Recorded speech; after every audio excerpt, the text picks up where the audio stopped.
माँ प्रकृति का दिया हुआ अनमोल उपहार है, लेकिन जैसे ही इसके साथ सौतेला शब्द जुड़ता है, लोगों का मन नकारात्मकता से भर जाता है। हमारे समाज में सौतेली माँ को झगड़ालू और अपने सौतेले बच्चे को कष्ट देने वाली तथा अपने पति के कान भरने वाली समझा जाता है। लेकिन इस रंगीन दुनिया में रिश्ते निभाने वाले पर निर्भर है कि वह उसे कैसे निभाते हैं। दोस्तों, यह कहानी बेस्ट मोटिवेशन स्टोरी एक सौतेली माँ की है, जिसने अपने प्यार की ऐसी मिसाल पेश की कि लोगों की सौतेली माँ के प्रति सोच ही बदल गई। प्रीतमपुर गांव में एक जमींदार रहते थे। उनका 8 वर्ष का एक बेटा था, जिसका नाम विक्रम था। वह उम्र में छोटा जरूर था, लेकिन उसकी ठाठ में कोई कमी नहीं थी। वह राजा महाराजाओं की तरह बर्ताव किया करता था। हवेली के सारे नौकर विक्रम के इशारों पर नाचा करते थे। उसके बात करने का अंदाज शाही था। विक्रम की माँ यानी जमींदार की पत्नी का 6 माह पूर्व देहांत हो चुका था। जमींदार अपने बच्चे की जवाबदारी अकेले नहीं संभाल पा रहे थे, इसलिए वह दूसरी शादी करने का विचार करते हैं। गांव के पंडित जी उन्हें पहले ही कई रिश्ते दिखा चुके थे। उन्हीं में से एक अच्छी पढ़ी लिखी लड़की जमींदार को पसंद आती है।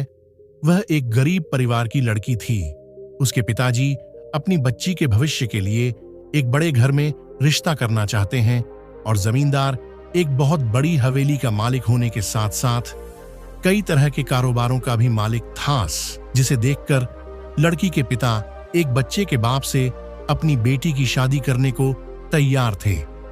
दोनों की उम्र में लगभग 12 वर्ष का अंतर था। पंडित जी अच्छा मुहूर्त देखकर दोनों की शादी बड़ी धूमधाम से करवाते हैं।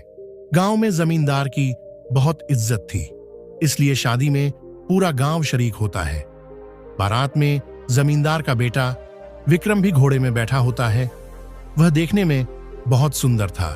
बारात में सभी उसे देख रहे होते हैं, लेकिन विक्रम को अपनी नई मां से मिलने की जल्दी होती है। बारात में सिर्फ वह उन्हें देख पाया था। अब वह उनसे मिलने का इच्छुक था। पहली बार अपनी सौतेली मां के घर आते ही विक्रम उनका राजसी स्वागत करता है। वह भी आते ही विक्रम को प्यार से गले लगा लेती है।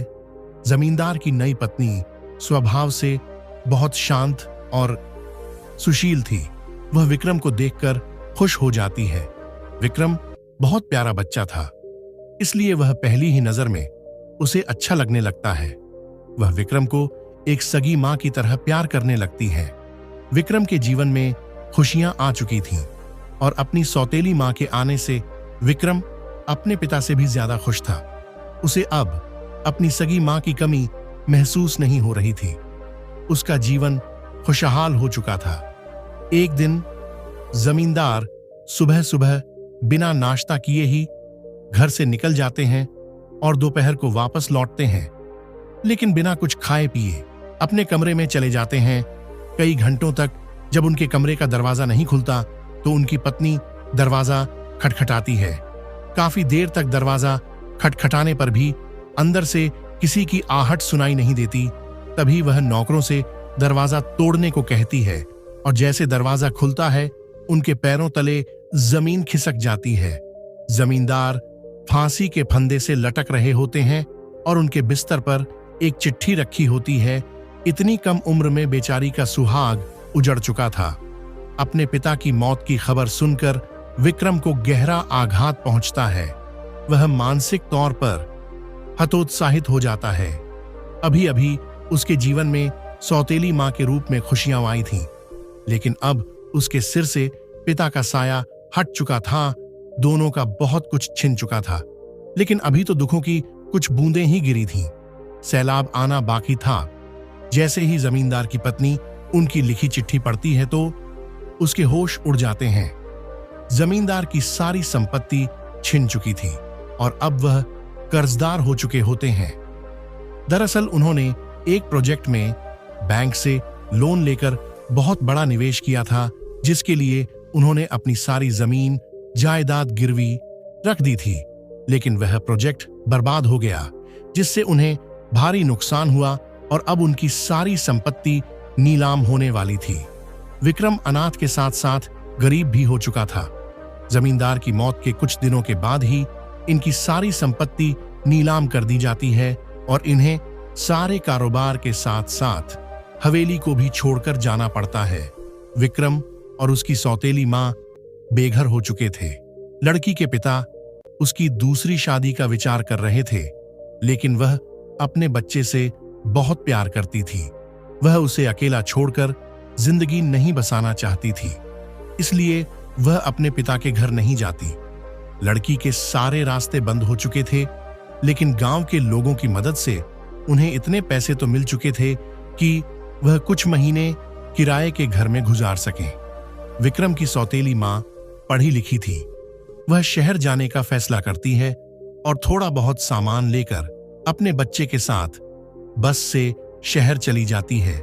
शहर पहुंचकर वह एक झुग्गी झोपड़ी में कमरा किराए से लेती है और वहीं अपने बच्चे के साथ रहने लगती है।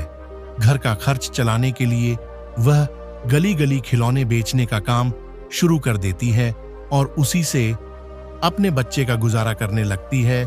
विक्रम को गरीबों वाली जिंदगी पसंद नहीं आ रही थी। उसे खाने को 2 वक्त की रोटी तक ढंग से नसीब नहीं हो रही थी। कई बार विक्रम को कचरे से खाना उठाकर खाना पड़ता है। विक्रम के सारे ठाठ जा चुके थे और वह अपनी बेसहारा मां के साथ शहर में दर दर की ठोकरें खाने आ चुका था।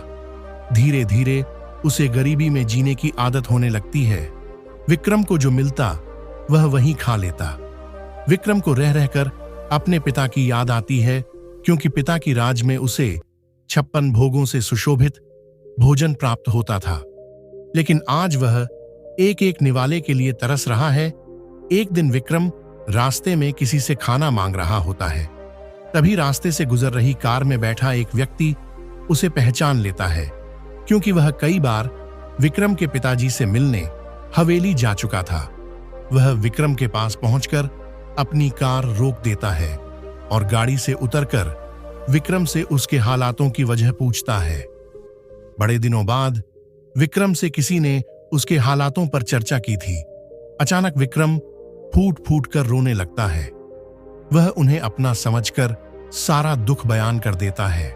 यह व्यक्ति एक बहुत बड़े व्यापारी थे और वह जमींदार को अपना अच्छा दोस्त समझते थे, लेकिन व्यापारिक यात्राओं के कारण कई सालों से वह जमींदार से मिल नहीं पाए थे।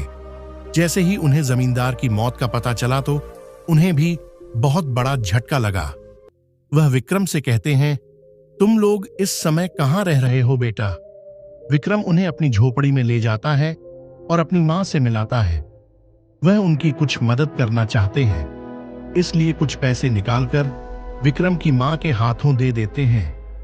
लेकिन वह खिलौनों से इतना कमाने लगी थी कि अब वह किसी का एहसान नहीं लेना चाहती थी। जैसे ही इन्हें पता चलता है कि विक्रम की मां खिलौने बेचती है, वह खुश है।